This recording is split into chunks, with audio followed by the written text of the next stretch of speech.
आज की वीडियो में बेटे हम काफ़ी यूनिक मेथड अप्लाई करने वाले हैं रिवीजन का। मेरे ख्याल में ये सबसे एफिशिएंट मेथड है कि क्वेश्चंस के थ्रू रिवीजन की जाए। तो कुछ टॉपिक्स मैंने सेलेक्ट किए हैं और इस वीडियो से दोनों तरह के स्टूडेंट्स जो हैं वो फ़ायदा उठा सकेंगे। जो फर्स्ट टाइमर्स हैं, पहली दफ़ा सिलेबस गो थ्रू करने लगे हैं, एक्चुअली मे बी थोड़ा बहुत सुना हो क्लास में, एकेडमी में, किसी जगह पे। और दूसरे स्टूडेंट्स जो हैं जो कुछ ना कुछ टॉपिक्स कर चुके हुए हैं अपने तौर पे या कॉलेज में या जैसे भी, लेकिन ये है कि वो रिवीजन करना चाहते हैं।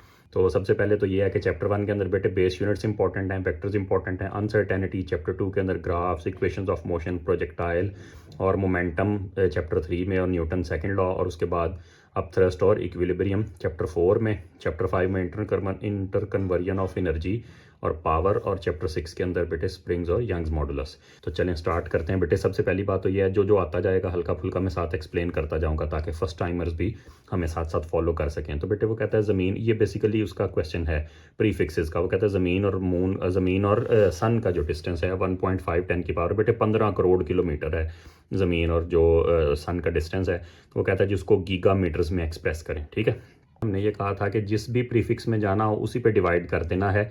गीगा बच्चों को पता होगा कंप्यूटर की वजह से, वो गीगाबाइट्स, मेगाबाइट्स, टेराबाइट्स, तो वहाँ से गीगा बेटे 10 की पावर 9 होता है।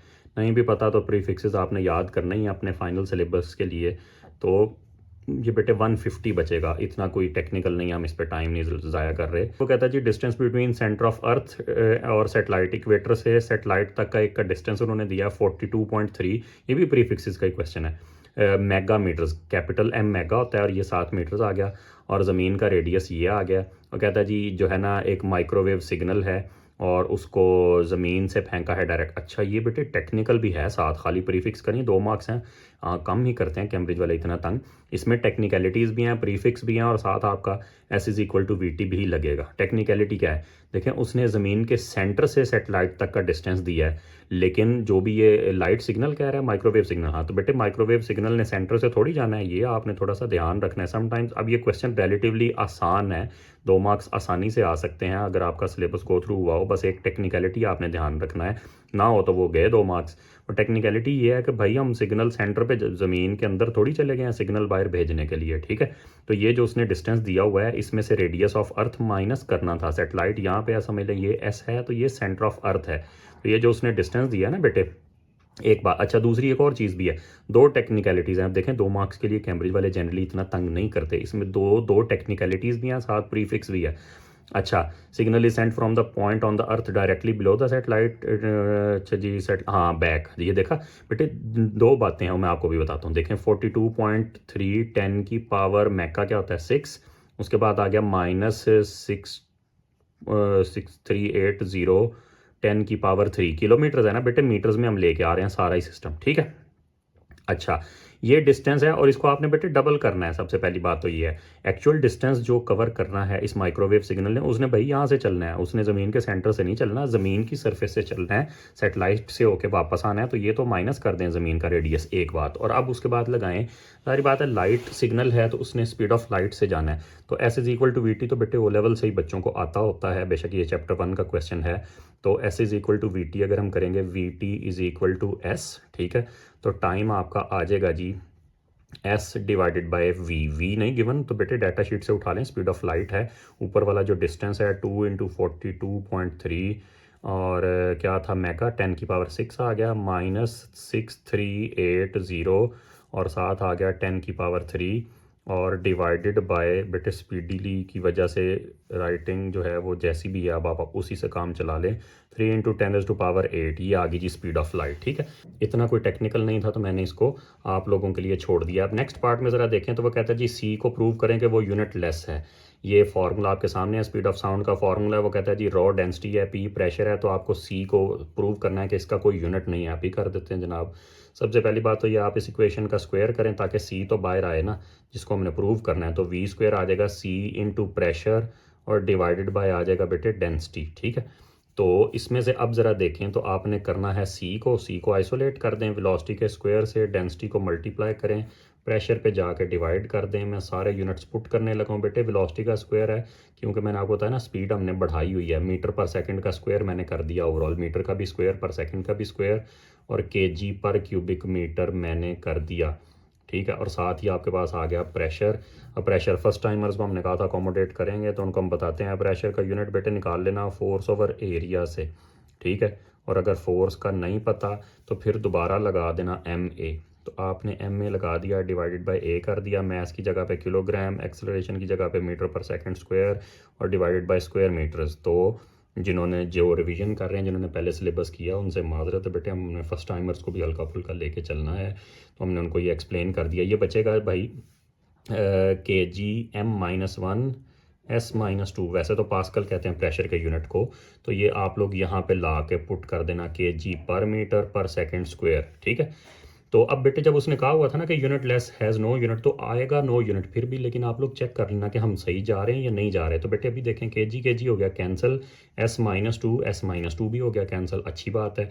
अच्छा बाकी ज़रा देखें तो बेटे ये -1 जो है, मीटर की पावर -1 ऊपर जाके क्या हो जाएगी +1, तो +1 और +2 हो जाएगी 3, 3 - 3 0, तो कुछ भी नहीं बचा, m की पावर 0, नो यूनिट। तो अच्छा है, हमने सही किया सॉल्व, अच्छी बात है, वेरीफाई हो गया एट द स्पॉट। अदरवाइज जब वो कह रहा था ना शो दैट, तो बस जब वो कह रहा है तो सही ही आएगा, उसने सोच समझ के क्वेश्चन बनाया होगा।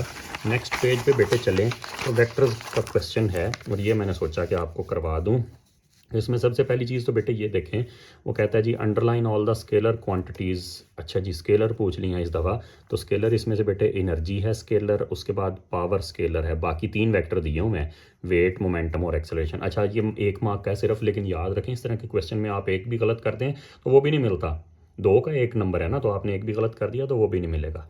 अच्छा जी नेक्स्ट ज़रा देखें, तो वो कहता है जी ये बोट जा रही है 3 मीटर पर सेकंड स्क्वायर से, और उधर से वाटर की वेलोसिटी है 1.8। अच्छा जी ठीक है। तो वो कहता है draw a vector triangle to scale diagram, जो भी है उससे आप रिजल्टेंट किस, अच्छा जी ड्रॉ अ वेक्टर ट्रायंगल और a scale diagram to show the resultant velocity of the vector. अच्छा जी वेक्टर ट्रायंगल भी बना सकते हैं, स्केल डायग्राम भी बना सकते हैं, तो बेटे ये फिर आपको टू द स्केल ही बनाना पड़ेगा, ठीक है। अब टू द स्केल में होता ये है कि सबसे बेस्ट क्या रहेगा, 3 और 1.8 है तो बेटे सेंटीमीटर ही कर देना, ठीक है। 3 सेंटीमीटर्स का ऐसे करके बनाना आप, 3 सेंटीमीटर्स का ये वेक्टर आपने बनाना है 60 डिग्री। इसलिए मैं पहले ही बच्चों को, AS के बच्चों को कहता हूँ भाई आपने लेके जाना है वो क्या नाम है अपना प्रोट्रैक्टर और जो है सारा ज्योमेट्री वगैरह का सामान के, आप एंगल बनाना पड़ गया, क्या करें 60 डिग्री एंगल, और उसने टू द स्केल का है, ठीक है। तो यह आपने बना दिया। उसके बाद बेटे 1.8 है, तो 1.8 सेंटीमीटर लगाना ऐसे करके, मुझे जहाँ तक याद है, जाहिर बात है ये क्वेश्चंस मल्टीपल टाइम हमने करवाए होते हैं बेटे, स्लाइड सा इधर चला जाएगा, एग्जैक्ट वर्टिकल नहीं आएगा, 1.8 आप बनाएंगे हल्का सा इधर को आएगा स्लाइड। अच्छा ये हमने किया क्या है, रिजल्टेंट के लिए फर्स्ट टाइमर्स के लिए बता, वैसे फर्स्ट टाइमर्स ने भी O लेवल तो बेटे किया ही हुआ है ना, तो आपको पता है हेड टू टेल रूल भी होता है, वेक्टर्स को ऐड करना है तो हेड टू टेल रूल है। तो बोट की वेलोसिटी का हेड इधर था, और इसकी टेल जो है हमने वाटर वेलोसिटी की वो इसके हेड पे रख दिया, तो ये हेड टू टेल रूल हो गया। तो अगर ये हेड टू टेल रूल हो गया तो बेटे फिर ये करके रिजल्टेंट वेलोसिटी आएगी, स्ट्रेट लाइन लगी नहीं है, चलें खैर इसी से काम चला लें।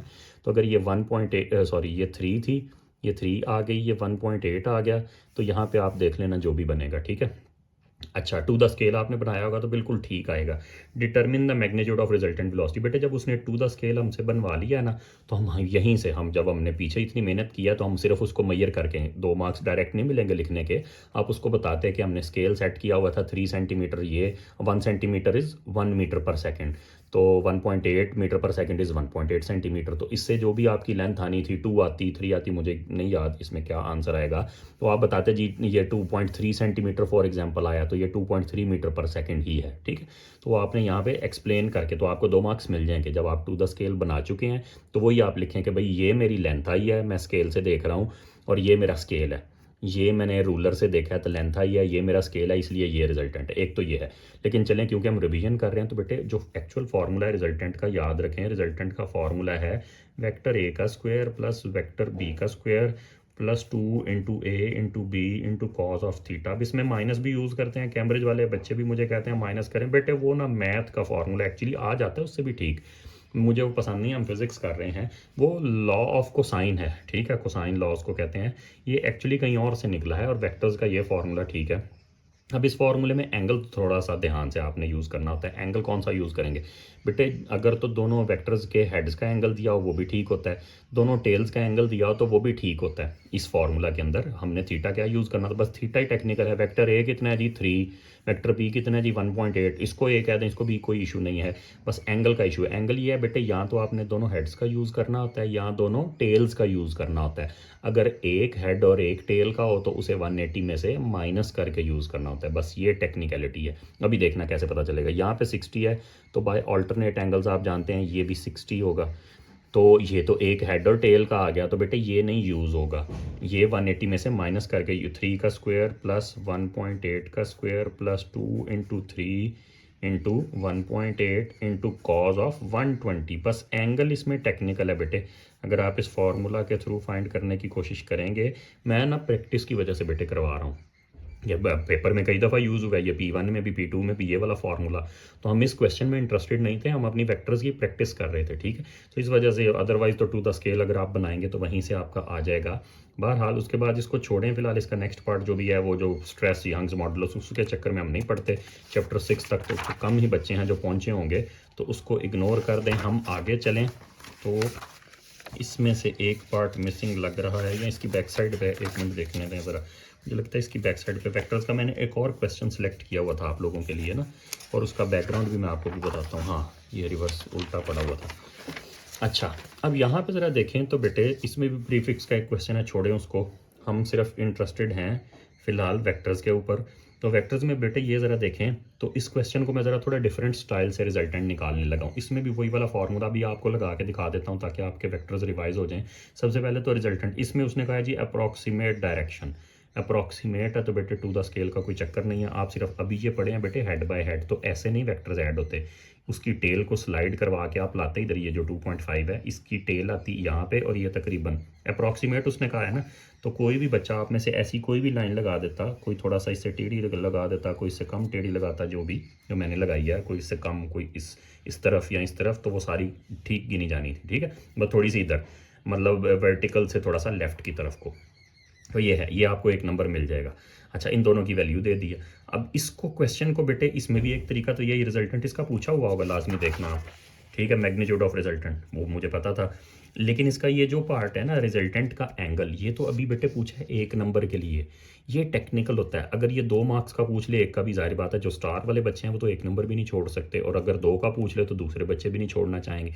ये टेक्निकल होता है, इसका मैं आपको इलाज बताने लगा हूँ एक डिफरेंट मेथड से। अगर तो बेटे इसका वैसे रिजल्टेंट फाइंड करना होता, जो पीछे मैंने फार्मूला किया था, तो बहुत आसान था। 7.5 का square plus 2.a square plus B square plus 2ab2 into 7.5 into 2.5 into cos of angle between heads या टेल्स। तो बेटे यहाँ पे ठीक है, यहाँ पे एंगल हेड्स का दिया हुआ है इनडायरेक्टली, डायरेक्टली तो नहीं, ये तो 30 दिया है। आपको पता है हम पूरा, मैंने पिछले पार्ट में बताया है कि टोटल एंगल बिटवीन हेड्स या टेल्स यूज़ करना होता है। तो ये दोनों हेड्स का एंगल बन रहा है बेटे 120, तो कॉज ऑफ 120 आ जाता, तो यहीं से आपका काम ख़त्म हो जाता। ये तो है अगर सिर्फ रिजल्टेंट पूछा हो, जिस क्वेश्चन में सिर्फ रिजल्टेंट पूछा हो, आप लॉ ऑफ कोसाइन भी लगा दें बेटे, अगर आप उसी पे कंफर्टेबल हैं वो लगाएं। ए स्क्वायर बी स्क्वायर, वो माइनस के साथ होता है, A square B square 2ab cos of angle between heads या टेल्स, वहाँ से कर लें। लेकिन उसमें उसमें और इसमें एंगल का बिल्कुल उल्टा हिसाब होता है, ठीक है। अच्छा, एक तो क्या ये, लेकिन अगर बेटे रिजल्टेंट का भी एंगल पूछ लिया, जैसे कि इस क्वेश्चन में पूछा है, 3 दफ़ा मुझे याद है कैम्ब्रिज वालों ने पूछा हुआ है रिजल्टेंट का अपना भी एंगल, तो फिर ये तरीका आपको बाद में परेशान करेगा। फिर अगर रिजल्टेंट का एंगल पूछा हो तो कैसे करेंगे, मैं आपको अभी यहाँ पे बना के दिखाता हूँ। अब आप ये देखें कि बेटे अगर वही जो वेक्टर था 7.5 वाला, वो तो बना दें ऐसे सीधा, ठीक है। और दूसरा वेक्टर पड़ा हुआ था इस तरह से करके 2.5 वाला, उसको भी मैं बना देता हूँ, पता नहीं 30 के एंगल पे था, मैं बना देता हूँ 30 डिग्री का एंगल, ठीक है। और यहाँ पे ये था वेक्टर 2.5, तो बेटे एंगल के सामने वाला होता है 2.5, और ये डाउनवर्ड होगा ना 2 पॉइंट, एंगल के सामने, मैं तो बच्चों को ऐसे बताता हूँ, एंगल के सामने वाला होता है वेक्टर इंटू साइन थीटा, या साइन 30 आ जाएगा 2.5 साइन 30, और ये आ जाएगा 2.5 कॉस 30। तो ये आप ऐसे करके लिख लेना। अब आप इसमें सबसे पहला काम, ये काम बेटे मैं यहाँ रिजल्टेंट के लिए, एक नंबर के लिए ये काम नहीं कर रहा, ये कर रहा हूँ ताकि हमारा फाइनल एंगल आसान हो जाए, वो भी आपको पता चलेगा कैसे। तो सबसे पहले बेटे मैं ये कहता कि रिजल्टेंट का एक्स कंपोनेंट क्या होता है, एक वेक्टर का एक्स कंपोनेंट प्लस दूसरे वेक्टर का एक्स कंपोनेंट, इसी तरह से एक वेक्टर का एक्स कंपोनेंट। अब ये देखें इसका तो कोई एक्स कंपोनेंट नहीं है ना, ये सारे का सारा वाई एक्सिस पे है, तो सिर्फ इसी का एक्स कंपोनेंट है, तो हमारे रिजल्टेंट का एक्स कंपोनेंट सिर्फ क्या आ जाता भला 2.5 कॉज ऑफ 30 डिग्री, ठीक है। अच्छा, और इसी तरह से रिजल्टेंट का वाई भी, फिर ये बेटे सिंपल हो गया ना, पहला स्टेप तो आपको अजीब लग रहा था लेकिन आगे आसान है। ए का वाई प्लस बी का वाई, रिजल्टेंट का वाई कैसे आएगा, ए का वाई प्लस बी का वाई, एक फैक्टर का वाई कितना है भला 7.5, दूसरे का बेटे डाउनवर्ड है, ये आपने ध्यान रखना है। दूसरे का आप करते -2.5 साइन ऑफ 30, साइन 30 बेटे 0.5 होता है, 0.5, हाँ वो इससे मल्टीप्लाई हो गया, ये बेटे 6.25 बचना था। आप कैलकुलेटर पे करके देख लेना, इतने से काम मैं बगैर कैलकुलेटर के कर लेता हूँ। अब कैसे आसान हुआ है, और रिजल्टेंट तो बेटे फिर आ जाता, रिजल्टेंट आ जाता आर का एक्स, आर एक्स का स्क्वायर प्लस आर वाई का स्क्वायर, सारे का स्क्वायर रूट। अच्छा, अब यहाँ से फिर आता, अब बच्चे कहते हैं सर एक नंबर के लिए इतनी सर खपाई क्यों किया, वो A square B square 2ab cos of angle between heads tails. Okay ठीक है बेटे, अगर ये 2 मार्क्स का आ गया फिर क्या करेंगे, फिर उस मेथड से तो और ज़्यादा लंबा काम हो जाएगा। ये रिजल्टेंट का अपना एंगल 2 मार्क्स का भी आया हुआ है, तो अगर वो 2 का आ गया था तो फिर ये मेथड तो आपको आगे तंग करता। तो अब मैं इस मेथड, यहाँ पे तो आप तंग हो गए हैं, ये एंगल बड़ा आसान हो गया। कैसे भला, आपने रिजल्टेंट का एक्स निकाला है बेटे, वो 2.5 कॉज ऑफ 30 में अप्रॉक्सीमेट करके देख लेता हूँ, 0.8 से करेंगे तो जो भी बनेगा ये बेटे को पता नहीं 2.2 या इतना कुछ आएगा, चलें बहरहाल फिलहाल इतना ही मान लें। ये आ जाएगा रिजल्टेंट का एक्स कंपोनेंट, लिख दिया मैंने रिजल्टेंट का एक्स कंपोनेंट। रिजल्टेंट का वाई कंपोनेंट तो बेटे हमने एग्जैक्ट निकाला है, रिजल्टेंट का वाई कंपोनेंट कितना है 6.25। अब मुझे बताएं कोई एंगल मसला रह गया, ये वाला एंगल अगर ये काम हमने पीछे कर लिया होता, ये थीटा तो कोई इशू ही नहीं रहना था, ये वाला थीटा 2 मार्क्स का होता तो हमने ये देखा कि हमारा फ्यूचर सिक्योर हो जाए 2 मार्क्स। अब एक बच्चा को कहता जी नहीं सर हम 2 मार्क्स की खैर है, हम उसके लिए इतनी सर खपाई, तो बेटे छोड़ दें। या तो हम कह रहे हैं स्टार वाले बच्चे, ए वाले बच्चे जो मार्जिन नहीं छोड़ना चाहते, ये उनके लिए है। मैं अपनी क्लास में भी, अकेडमी में भी बच्चों को यही कहता हूँ कि नॉर्मली बच्चे बेशक इसको इग्नोर करते हैं, ये वाले तरीका कार को, क्योंकि A square B square 2ab cos of angle between heads या टेल्स या लॉ ऑफ कोसाइन, उससे हमारे क्वेश्चन ज़्यादातर हो जाते हैं। ये 3 ही दफ़ा टोटल आया है मेरी नज़र में, तो पिछले 22 23 24 साल के अंदर जो मैंने पेपर सारे देखे हैं उसमें से 3 दफ़ा ही आया है। तो इस वजह से अगर आप चाहते हैं कि छोड़ दें तो छोड़ दें भी, ये है भी यहाँ पे 1 नंबर का, लेकिन एक्चुअली ये वाला काम आप कर लेते तो ये एंगल बड़ा आसान हो जाता। आप मुझे एक बात बताएं ना बेटे, एंगल कोई मसला है, आप tan थीटा लगाते हैं, tan थीटा क्या होता है भला, perpendicular over base, 2.2 divided by base कितनी आ जाती है 6.25, तो यहाँ से थीटा क्या आ जाता है tan इनवर्स ऑफ 2.2 ओवर 6.25। तो बेटे ये है, ये स्पीड अगर आपको ज़्यादा लगे तो आप इसकी स्पीड, आपको पता है ये जो है वो यूट्यूब वालों का बड़ा अच्छा फीचर है, स्पीड इंक्रीज़ डिक्रीज़ कर सकते हैं। बेटे स्पीड मैंने बढ़ाई है ताकि हम ज़्यादा प्रैक्टिस कर सकें। उम्मीद है आप लोगों को फ़ायदा हुआ होगा। आगे चलते हैं हम, नहीं तो फिर आप लोग इसको स्लो करके देख लेना। इसका नेक्स्ट पार्ट बेटे ये ज़रा देखें, तो वेक्टर्स के बाद मुझे लगता है अनसर्टेनिटी चैप्टर 1 में बच्चों को तंग करती है। हम इसके यूनिट्स निकालने छोड़ें परे बेटे, अच्छा चले निकाल देता हूँ। ये फार्मूला देखें, फार्मूला बेटे मैं पिछले पेज से लिख लेता हूँ। फार्मूला है जी T इज़ इक्वल टू के, बाहर है, उसके बाद अंदर है जी ml का क्यूब डिवाइडेड बाय e और इस सारे का स्क्वायर रूट। ठीक है, अच्छा जी। अब यहाँ पे ज़रा देखें तो बेटे वो उसने सबका बताया हुआ है कि कौन कौन सी चीज़ क्या क्या है। ये m जो है वो मैस है, l जो है वो लेंथ है, शुक्र है कम से कम वो चीज़ें तो कॉमन है, मैस लेंथ आ गया, ये यंग्स मॉडुलस है और ये टाइम है। जो बच्चे फर्स्ट टाइम आ रहे हैं उनके लिए बता दूं कि बेटे यंग्स मॉडुलस का वही यूनिट होता है जो प्रेशर का है। प्रेशर का हमने क्वेश्चन नंबर 1 में निकाला था, तो इसका प्रेशर वाला ही यूनिट होगा। तो हमसे वो क्या मांग रहा है भला, वो के का बेस यूनिट मांग रहा है। तो बेटे के का बेस यूनिट अभी देखते हैं। के का अगर आपको यूनिट निकालना ही है तो ये आएगा T इंटू ई ओवर ml क्यूब। बेटे मैं ना स्क्वायर रूट ओपन नहीं करता, ऐसे ही रहने दें, क्योंकि पहले स्क्वायर करेंगे फिर दोबारा स्क्वायर रूट, के का यूनिट चाहिए ना, के स्क्वायर का नहीं चाहिए, ऐसे ही रहने दें। तो टाइम की जगह सेकंड लिख दें।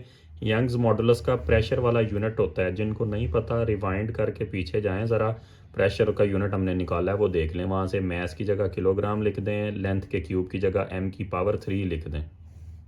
ठीक है, क्योंकि हम यूनिट्स पे अभी इंटरेस्टेड भी नहीं है, ये मैंने अनसर्टेनिटी करवानी थी इस सवाल में से। ठीक है, अच्छा अब यहाँ पे ज़रा देखें तो kg और kg हो गया कैंसिल, और उसके बाद m3 ऊपर जाके क्या हो जाएगा m-3, ये m3 ऊपर जाके -3 हो जाएगा, -3 और -1 कितना हो जाएगा वाला -4, ये बनेगा m-4 s-2 और इस सारे का स्क्वायर रूट, और बाहर s इसका वेट कर रहा है, यहाँ पे k आ गया। तो बेटे इसमें से आपको पता है स्क्वायर रूट जो होता है वो पावर्स को हाफ कर देता है, तो अगर स्क्वायर रूट पावर्स को हाफ कर दे तो ये रह जाएगी m-2 s-1, और ये बाहर s है और ये k है, तो ये कैंसिल हो जाता, तो ये बचता जी m-2। ठीक है, तो ये है जी इसका यूनिट। जो कि अभी हमारा फोकस ही नहीं था, इसलिए स्पीडीली हमने कर लिए। उसके बाद वो कहता है जी ई की अनसर्टेनिटी निकालें। बाकी सारी उसने दी हुई हैं, जो 5 तो क्वांटिटीज़ हैं, 2 3 4, हाँ 5 हैं, तो 5 में से 4 की दी है, ई की निकालनी है। अब सबसे पहले तो ई के लिए इसको हम बेटे रीअरेंज करते हैं। आपको पता है रीअरेंज करने के लिए पूरी इक्वेशन का स्क्वायर करते हैं। ई स्क्वायर रूट के अंदर है, के का स्क्वायर आ गया, एम एल का क्यूब आ गया, नीचे ई एज इट इज़ आ गया। मैंने पूरी taking square of the whole equation ऐसे बन जाना था। और उसके बाद ई किसके इक्वल आ जाता, के का स्क्वायर इंटू एम एल का क्यूब और डिवाइडेड बाय टी का स्क्वायर। लें जी, ये आ गया। अब याद रखें, जो बच्चे फर्स्ट टाइमर हैं, जिन्होंने जो रिवाइज कर रहे हैं, उनको तो अंदाज़ा होगा कि जब भी ऐसे किसी की, सबसे पहले तो परसेंटेज अनसर्टेनिटी इन ई, सबसे पहले हम निकालेंगे ई की। अब आपके सिलेबस में रह ही परसेंटेज अनसर्टेनिटी गई है। 2022 से पहले फ्रैक्शनल भी होती थी, ठीक है, तो फिर उससे भी कर सकते थे, लेकिन फिलहाल आपके पास है ही, तो अच्छी बात है, परसेंटेज अनसर्टेनिटी है तो के स्क्वायर है, तो 2 इंटू के की अनसर्टेनिटी। बेटे अनसर्टेनिटी का ये रूल है, सादा सी बात, यह उसने ऐड ही होना है, वैल्यूज़ मल्टीप्लाई हो तब भी ऐड होना है, डिवाइड हो तब भी ऐड होना है, जो मर्जी हो, स्क्वायर रूट हो, क्यूब रूट हो, uncertainties are always added. Rule number 1। Rule number 2 क्या है, values plus minus multiply divide जो। रूल नंबर 2 ये है कि अगर किसी की कोई पावर है तो वो अनसर्टेनिटी से मल्टीप्लाई हो जाती है। 2 इंटू के की परसेंटेज बेटे 1.5 है, तो के की परसेंटेज अनसर्टेनिटी 2 से मल्टीप्लाई हो जानी थी। एम बेचारे की कोई पावर नहीं है, तो वो 0.1% एज इट इज़ आ जानी थी। एल का क्यूब है, तो एल की अनसर्टेनिटी ने 3 से मल्टीप्लाई होना था, 3 इंटू 0.2। और उसके बाद टी का स्क्वायर है, तो टी की अनसर्टेनिटी ने भी 2 से मल्टीप्लाई हो जाना था। अच्छा, अब ये देखें बेटे, कोई फ़र्क नहीं किया हमने डिवीजन वालों से या मल्टीप्लाई वालों से, सबको ऐड ही किया है। तो मैंने आपको बताया ना, अनसर्टेनिटी का रूल नंबर 1 है, अनसर्टेनिटीज़ आर ऑलवेज एडिड। जो मर्जी हो जाए, अनसर्टेनिटीज़ ने ऐड ही होना होता है। ये 3 हो जाएगा, ये 4 हो जाएगा, 7, और ये 0.6, और ये 0.1, तो ये 0.7 ये हो गया, और उसके बाद 7 ये हो गया, तो ये 7.7 बनती है। बेटे आप कैलकुलेटर पे कर लेना, पता नहीं है, मैं आपको पता है ना, हम कैलकुलेशन में आपके लिए छोड़ रहा हूँ ताकि हम ज़्यादा क्वेश्चंस कर लें, कैलकुलेटर का क्या है। लेकिन ई की बेटे उसने पूछी है एक्चुअल अनसर्टेनिटी, उसके लिए अभी भी पूछता है, ये अभी भी आपके सिलेबस में है। दरमियान में से प्रोसीजर में से फ्रैक्शनल निकल गई हुई है, लेकिन फाइनल आंसर अक्सर अभी भी वो एक्चुअल अनसर्टेनिटी पूछ लेता है।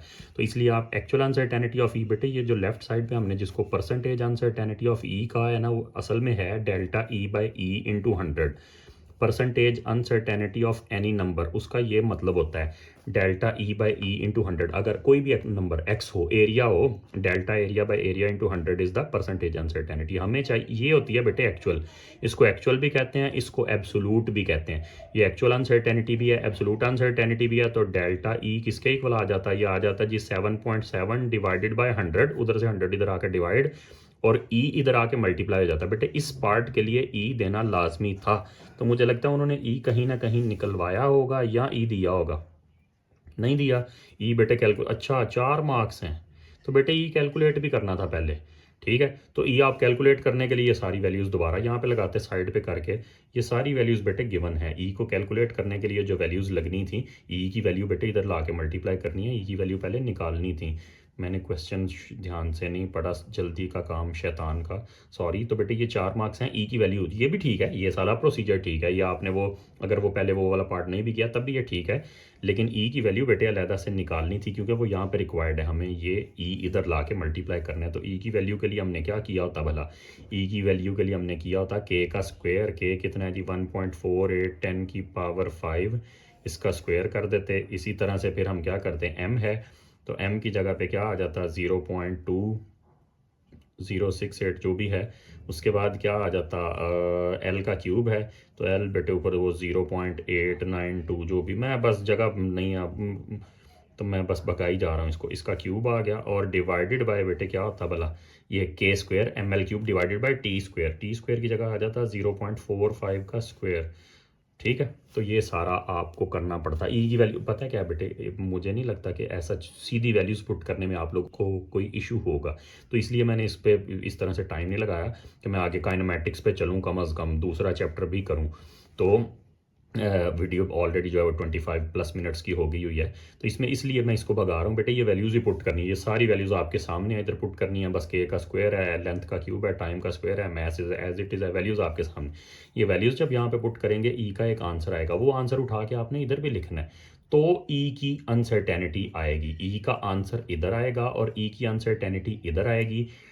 सिग्निफिकेंट फिगर्स के बारे में अगर आपने समझना है तो वो अलहदा से जो आपकी थ्योरी की चल रही होगी प्लेलिस्ट, उसके अंदर आप जाके देख लेना उस सीरीज़ के अंदर अनसर्टेनिटी उसका जो सिग्निफिकेंट फिगर्स का बेटे जो भी है प्रोसीजर। अच्छा, अब वैसे तो मैं आपको जनरली बता दूं, मैंने पहले भी एक आध वीडियो में बताया कि जब भी हम कैलकुलेशंस परफॉर्म कर रहे होते हैं, 4 नंबर 3 नंबर 2 नंबर जो भी आपस में multiply divide square root square होते हैं, तो जब आंसर आता है तो हमने minimum number of significant figures retain करने होते हैं। उस कैलकुलेशंस में जितने भी वो फार्मूलाज वैल्यूज़ यूज़ हुई होती हैं बेटे, उनमें से जो minimum number of significant figures हैं जिस वैल्यू के, वो वाले रिटेन करने होते हैं। किसी के 3 सिग्निफिकेंट फिगर हैं, किसी के 4 हैं, किसी के 2 हैं, तो फाइनल आंसर में हमने 2 रखने हैं, मिनिमम वालों को स्टैंडर्ड रखा जाता है। खैर नेक्स्ट देखें तो ये फिर के आ गया, के का फिर यूनिट निकालना है, के को दोबारा आइसोलेट कर लेते हैं, तो ये आ जाएगा टी का स्क्वायर इज इक्वल टू के इंटू आर का क्यूब ओवर एम।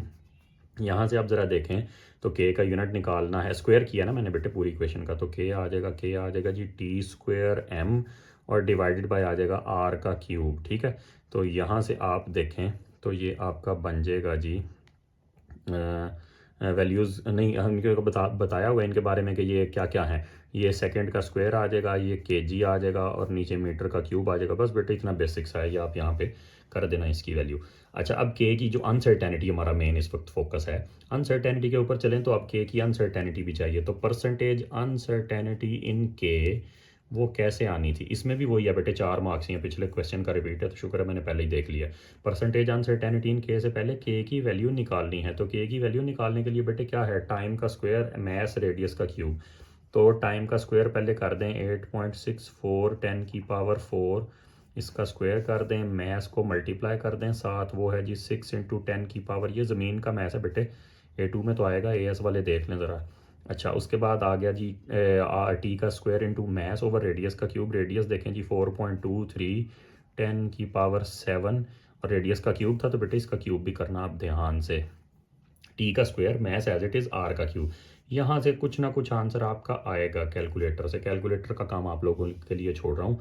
तो यहाँ पे आप ज़रा देखें परसेंटेज अनसर्टेनिटी इन के कैसे आनी चाहिए, 2 into percentage uncertainty in time, time का स्क्वायर है, plus percentage uncertainty in mass plus 3 into percentage uncertainty in R. ठीक है, तो बेटे जिसकी जो पावर होती है वो उससे मल्टीप्लाई हो जाती है। आपके सिलेबस में अब सिर्फ परसेंटेज ही रह गई है, और लेकिन उसने पूछी एक्चुअल है, तो आप पहले ही एक्चुअल की वैल्यू यहाँ पे रिप्लेस कर दें। मैंने आपको बताया परसेंटेज अनसर्टेनिटी पिछले पार्ट में कि वो होती है डेल्टा के बाई के इंटू 100, और यहाँ पे आएँ तो ये सारा कुछ क्या बनेगा बेटे, 2 into percentage uncertainty of time कितने परसेंट है, 0.5, और उसके बाद परसेंटेज अनसर्टेनिटी ऑफ मैस पूरी 2% है, उसके बाद 3 इंटू रेडियस की, रेडियस की कितनी है, 1% है। तो अब आपका डेल्टा के आपको चाहिए, डेल्टा के बेटे आ जाएगा 2 इंटू 0.5 1 हो जाएगा, 1 और 3 4, 4 और 2 6, ये 6% बन रही है, तो 6 इधर है, उधर से 100 इधर आके डिवाइड होगा, और के जो उधर डिवाइड है, के बेटे ये वैल्यू आई होगी यहाँ पे, ये वैल्यू इधर आके, ये के उधर वो वैल्यू डिवाइड हो रही थी, तो मैं उसको आंसर लिख लेता हूँ। ये जो भी आंसर है वो इधर आके क्या हो जाएगा, मल्टीप्लाई। स्पीड की वजह मैंने आपको पहले भी बताई है बेटे, हम कम अज़ कम काइनेमेटिक्स के ऊपर जाएं तो सही, A2 की वीडियो जितनी हम लेंथ इसकी रखेंगे तो उसके आसपास ही, एग्जैक्ट तो ज़रूरी नहीं है, सारी बात है, आपके उनके क्वेश्चंस का जो है वो स्टाइल भी डिफरेंट है, लेंथ भी डिफरेंट होती है। तो यहाँ पे ज़रा देखें काइनेमेटिक्स का बेटे पहला क्वेश्चन आ गया। सबसे पहले तो वेलोसिटी टाइम ग्राफ दिया हुआ है किसी बॉल का है, हाँ जी बॉल है, वो कहता है जी बॉल जा रही है पी पॉइंट से शुरू किया 0 टाइम पे और 400 ग्राम की बॉल है, तो ये आपके सामने ग्राफ है। कहता है जी आप इसका ना कैलकुलेशन के बगैर बस इसकी वेलोसिटी के बारे में बताएं 0 से 16 तक। तो बेटे आपने पहले कहना है जी यूनिफॉर्मली इंक्रीज़ की है 8 सेकंड तक, ठीक है, और फिर उसके बाद डिक्रीज़ होना शुरू हो गई है यूनिफॉर्मली, दोनों दफ़ा बेटे, यूनिफॉर्मली इंक्रीज़ और फिर यूनिफॉर्मली डिक्रीज, तो ये तो आपका हो गया 1 नंबर। लेकिन आपने ये भी बताना है कि वो जो यूनिफॉर्म डेसेलरेशन है वो यूनिफॉर्म एक्सेलरेशन से ज़्यादा है बेटे, वो देख लेना ग्रेडियंट नज़र आ रहा है, तो सेकंड पार्ट का ग्रेडियंट ज़्यादा है, तो आपने बताना है कि जी डेसेलरेशन 2 मार्क्स है ना, तो बेटे एक तो ये बताएं कि पहले वेलोसिटी यूनिफॉर्म, बेशक वैल्यू भी मेंशन कर दें। देखें हमने ना कोई जो है ना कसर नहीं बेटे पेपर में छोड़नी होती, एग्जामिनर के लिए कोई ऑप्शन नहीं छोड़नी होती कहीं से नंबर कट कर सके। तो आप बताते कि जी first its velocity increase from 0 to 8 second uniformly to 5 metre पर सेकंड, और फिर यूनिफॉर्मली डिक्रीज़ होती गई है। बेशक ये भी मेंशन कर दें कि 10 सेकंड्स पे जाके 0 हो गई है, फिर उसके बाद वो पी से वापस आना शुरू हो गया होगा, ठीक है। नहीं, 10 सेकंड पे पी से वापस आना नहीं शुरू हुआ, मैं आपको बाद में बताता हूँ। खैर बहरहाल उसके बाद ये बताएं उसकी वेलोसिटी रिवर्स हो गई है, 10 सेकंड के बाद उसकी वेलोसिटी रिवर्स हो गई है, वेलोसिटी का साइन चेंज हुआ है, मतलब डायरेक्शन रिवर्स हो गई है, तो ये बता दें। और ये सारा बस 2 मार्क्स हैं, इतना भी खैर फाइन डिटेल्स में ना जाए। उसके बाद बेटे वो डिस्प्लेसमेंट मांग रहा है 10 सेकंड्स तक, और ये तो मेरा ख्याल है जो स्टार्ट कर रहे हैं सिलेबस, बिल्कुल उनको भी अंदाज़ा होगा ओ लेवल में जो आपने पढ़ा है कि area under VT graph, area under VT graph बेटे किसके इक्वल होता है, डिस्टेंस या डिस्प्लेसमेंट। ज़ाहिर बात है वीटी वेलोसिटी टाइम हो तो डिस्प्लेसमेंट कह देते हैं, स्पीड टाइम हो तो डिस्टेंस कह देते हैं। तो यहाँ पे तो एरिया बेटे सीधा सीधा आ जाएगा 1/2 बेस इंटू हाइट। बेस कितनी है इस ट्राइंगल की, बेस इसकी 10 है बेटे, 10 सेकेंड्स तक ही उसने कहा हुआ है। हाइट इसकी कितनी है 5, तो ये कटा के बेटे 25 आ गया, सिर्फ 25 मीटर की डिस्प्लेसमेंट उस बॉल ने कवर की है। नेक्स्ट पेज पे ज़रा चलें तो क्या कहता है। नेक्स्ट पेज को कहता है जी एक्सेलरेशन 10 सेकंड्स पे उसकी कितनी है। अगर बेटे एक्सेलरेशन निकालनी है ना, तो एक्सेलरेशन के लिए ज़रा देखें, आपको याद है एक्सेलरेशन किसके इक्वल होती है भला, एक्सेलरेशन होती है इस ग्राफ का gradient. Acceleration is the gradient of VT graph. ये फर्स्ट टाइमर्स को भी पता हो शायद ओ लेवल से कि वीटी ग्राफ से एक्सेलरेशन कैसे आती है भला, ग्रेडियंट से। अच्छा, ग्रेडियंट के बारे में ना एक बच्चे गलती हमारे बड़े बड़े अच्छे बच्चे करके आ जाते हैं। अब ये इस 10 सेकंड का इसमें कुछ लेना देना नहीं है। देखें बेटे स्ट्रेट लाइन का ग्रेडियंट कांस्टेंट होता है, तो डेसेलरेशन जो है एक्चुअली वो यहाँ से लेके यहाँ तक सेम है। उसमें 10 सेकंड के, 9 के, 12 के, 14 के, 15 के, 16 के, 8 सेकंड से लेके 16 सेकंड तक सेम डेसेलरेशन है। तो ये जो 10 सेकंड उसने दिया इसका बीच में कोई रोल नहीं है। आप बस ग्रेडियंट निकाल लें लाइन का, और वो पूरी लाइन का सेम ग्रेडियंट है। तो आप जैसे मर्जी, और उसमें बेस्ट बेटे पता क्या होता है, बिल्कुल स्टार्टिंग और एंडिंग पॉइंट पूरी लाइन का ग्रेडियंट निकाल दें, बात ही खत्म, ठीक है। तो पूरी लाइन का अगर आपने ग्रेडियंट निकालना है तो माइनस को फिलहाल इग्नोर करें, क्योंकि आपको पता है कि वो तो डायरेक्शन बता रहा होगा। तो चेंज कितना है, चेंज आपको पता चल रहा है ना। ग्रेडियंट बेटे क्या होता है, change in Y divided by change in X, ठीक है। तो वाई में कितना चेंज आया, 5 से -15 अगर कोई चीज़ हो जाए तो बेटे बेटे 20 का चेंज आया ना।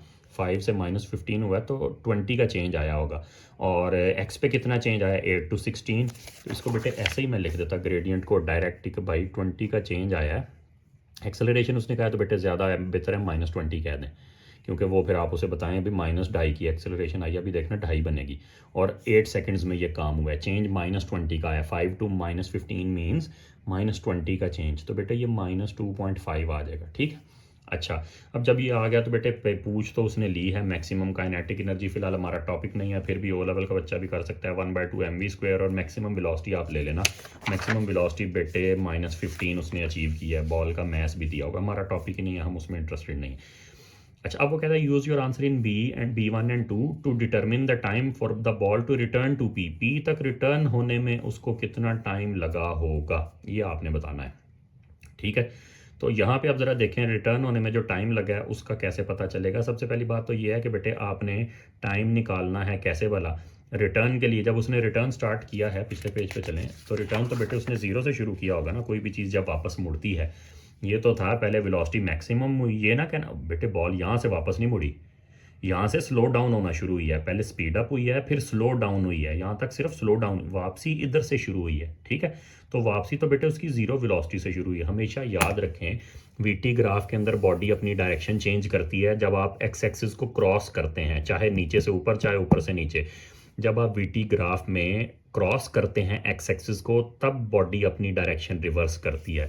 तो बॉल इधर से वापस आना नहीं शुरू हुई थी, बॉल इधर से वापस आना शुरू हुई थी। तो जब इधर थी तो 0 वेलोसिटी थी ना। तो आप सेकंड इक्वेशन ऑफ मोशन से काम चला लें। सेकंड इक्वेशन ऑफ मोशन क्या है बेटे, वो है S = ut + ½ at²। हम इस बेचारी को सिर्फ तभी यूज़ करते हैं जब u 0 होता है। हालांकि ये तब भी हो सकती है जब u ना भी 0 हो, लेकिन u 0 के साथ ये कंफर्टेबल रहती है। इसको 0 कर दें तो ये तो गया, बाकी बचा S = ½ at²। तो अभी पता लगा लेते हैं बॉल कितना दूर गई थी अपने स्टार्टिंग पॉइंट से। वो हमने पिछले पेज पे निकाला था 25 मीटर। उसने अपने स्टार्टिंग पॉइंट से 25 मीटर्स कवर किए थे।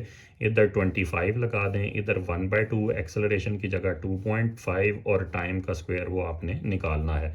इधर से मुझे ऐसा लगता है बेटे, जहाँ तक मुझे याद है सॉल्व करवाया हुआ बच्चों को, यहाँ से जवाब आएगा 4 सेकंड। लेकिन आपका आंसर 4 सेकंड नहीं है बेटे, आपका आंसर 14 सेकंड है। उसने कहा था t = 0 से लेके वापसी तक कितना टाइम लगेगा। ये तो है बेटे 10 सेकंड से उसने वापसी शुरू की है। 10 सेकंड तो उसको अपने पी पॉइंट से अवे जाते हुए लगे, पी से अवे जाते हुए 10 सेकंड्स लगे हैं, वापसी पे 4 लगे हैं, तो टोटल कितना टाइम उसको लगा हुआ है, सारी बात है 14 सेकंड्स। ठीक है, तो हम बेटे नेक्स्ट पार्ट की तरफ चलते हैं। प्रोजेक्टाइल मोशन है। प्रोजेक्टाइल आपको पता है दो तरह के हैं, एक तो वो जो नीचे से ऊपर जाके वापस आता है, और दूसरा वो जो सीधा ऊपर से नीचे आता है। दोनों तरह के, ये ज़्यादा आया हुआ है ये जो मैं बना रहा हूँ, ऊपर से जो नीचे आता है, लेकिन टेक्निकल ये ज़्यादा है। वैसे आया ये कम है, इसकी फ्रीक्वेंसी पेपर में कम है, मर्जी है कैम्ब्रिज वालों की, वो जैसे मर्जी करें।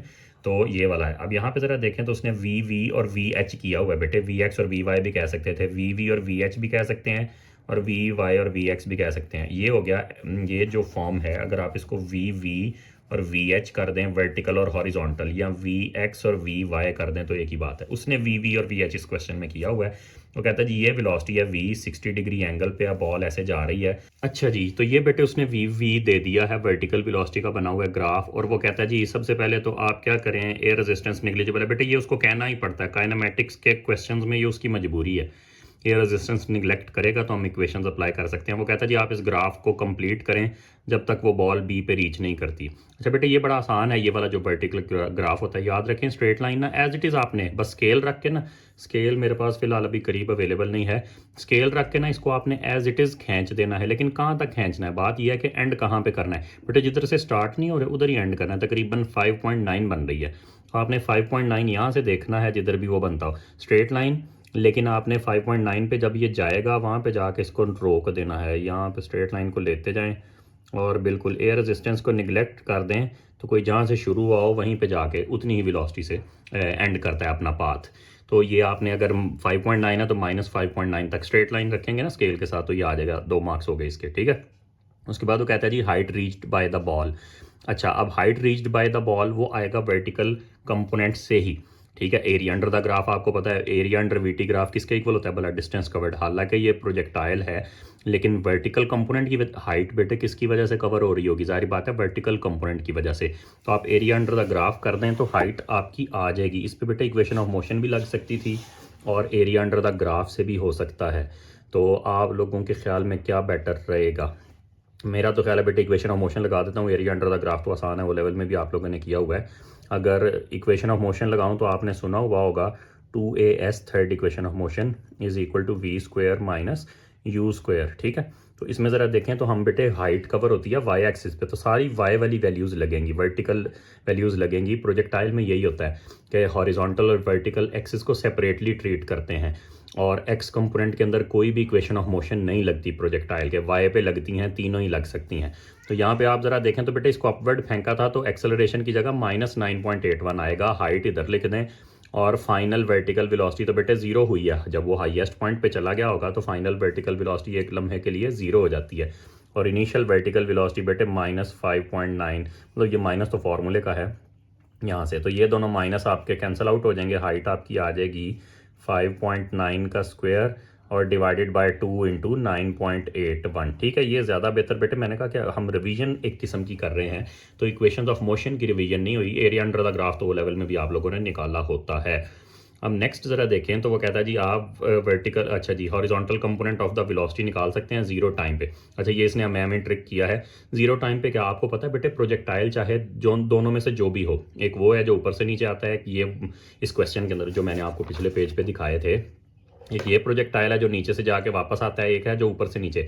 दोनों की मेन खूबी ही ये है कि एक्स कंपोनेंट चेंज नहीं होता, प्रोजेक्टाइल की वेलोसिटी का एक्स कंपोनेंट चेंज नहीं होता।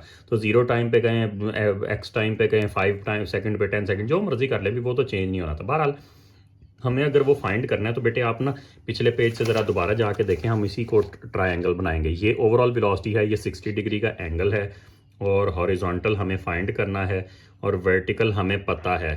वर्टिकल जीरो टाइम पे कितना था हॉरिजॉन्टल। अच्छा, ये वी को तो इंक्लूड करने की ज़रूरत ही नहीं है बेटे, ये 60 डिग्री का ये एंगल है। वर्टिकल वेलोसिटी हमने कहा है जी 5.9 है, हॉरिजॉन्टल वो हमसे मांग रहा है। तो बेटे बताएं, बेस और परपेंडिकुलर है, इनको कौन आपस में रिलेट करता है? जाहिर बात है टेन। तो आप ये कहते हैं कि जी टेन थीटा क्या होता है भला, परपेंडिकुलर ओवर बेस, तो ये आपका आ जाता है tan 60 is equal to perpendicular divided by base. Base कितनी है? V H. तो ये वी एच क्या आ जाता है? वी एच आ जाता है जी 5.9 डिवाइडेड बाय टेन 60। इतनी सी बात है, tan 60 डिग्री यहाँ पे, ठीक है। तो ये आप कैलकुलेटर पे सॉल्व करके देख लेना, जो भी आएगा ठीक ही होगा। अच्छा, अब नेक्स्ट पेज पे ज़रा देखें तो वो कहता है जी आपने VH का ग्राफ भी बनाना है और उसका एक ही नंबर है। एक नंबर उसका बेटे सिर्फ इस वजह से है क्योंकि हॉरिजॉन्टल का ग्राफ बहुत आसान होता है बेटे, मुझे अब याद नहीं है, आप इसको 1.7 तकरीबन जो भी कर लें, पर समझें जी 4 आ गया। हम फोर जो भी वैल्यू आई ना बेटे, इसकी स्ट्रेट लाइन बननी होती है, हॉरिजॉन्टल कंपोनेंट की स्ट्रेट लाइन बननी होती है, तो वैल्यू तो मैटर नहीं करती। मैं 4 एज्यूम कर लेता हूँ for the time being, calculator मेरे पास सामने अवेलेबल नहीं है। तो बेटे एक्स कंपोनेंट का तो ग्राफ प्रोजेक्टाइल चाहे नीचे से ऊपर वाला है, ऊपर से नीचे वाला है, जो मर्जी है, एयर रेजिस्टेंस इग्नोर्ड है, तो प्रोजेक्टाइल के एक्स कंपोनेंट जो वेलोसिटी का है उसका बेटे ये बनना होता है, हॉरिजॉन्टल लाइन बननी होती है। जितनी भी उसकी वेलोसिटी, यहाँ से बेटे जो भी आंसर आएगा ना उस पर आपने एक सीधी हॉरिजॉन्टल लाइन लगा देनी है ऐसे, बिल्कुल उसने चेंज ही नहीं होना होता। यही तो प्रोजेक्टाइल की सबसे मेन करेक्टरिस्टिक है कि उसकी वेलोसिटी का एक्स कंपोनेंट चेंज नहीं होता, उसकी हॉरिजॉन्टल एक्सेलरेशन जीरो होती है। तो बेटे जो A2 की तकरीबन वीडियो लेंथ थी 40+ सम मिनट्स, उसी पे आपका भी काम मुझे लगता है यहाँ पे हमें इसको रोक देना चाहिए। बहुत ज़्यादा एक्सटेंसिव वीडियो फिर बच्चों को पसंद भी नहीं आती, तो हम इसको यहाँ पे रोकते हैं। बाकी जो रिमेनिंग क्वेश्चंस मैंने ये देखें, ये सारे सिलेक्ट किए हुए थे, ये हम आने वाली वीडियोस में कवर करते जाएंगे। तो 2 प्लेलिस्ट बेटे अब आगे होती जाएंगी, बल्कि एक्चुअली 3। एक प्लेलिस्ट बेटे मेन थ्योरी की चलेगी, दूसरी ये है कि प्रॉब्लमेटिक टॉपिक्स की, जो प्रॉब्लमेटिक टॉपिक्स हैं उनकी अलहदा से एक प्लेलिस्ट बनेगी, और ये क्वेश्चंस की यूनिक रिविजन्स वगैरह की, इस तरह की हेल्पिंग मटेरियल की, ये अलहदा से बनेगी। तो इस तरह के बहुत सारे मटेरियल से आपको फ़ायदा होने वाला है, तो इसलिए आप लाइक, सब्सक्राइब और दूसरों के साथ शेयर कर लें। मिलते हैं नेक्स्ट वीडियो के अंदर। अल्लाह हाफिज़।